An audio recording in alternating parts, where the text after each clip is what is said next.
ఎక్కడున్నా సరే రారా చెల్లి నన్ను చేరుకోవాలి.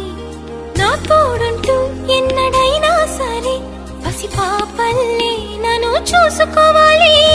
అమ్మలోన ఉన్న కమ్మదనం వెన్నలోన కలిపి నాకు ముద్దు ముద్దు గోరు ముద్దలు పెట్టాలి. ప్రేమలోన ఉన్న తీయదనం ప్రేమతోటి తెలిపి చిన్న తప్పు చేస్తే నన్ను తీయక తిట్టాలి.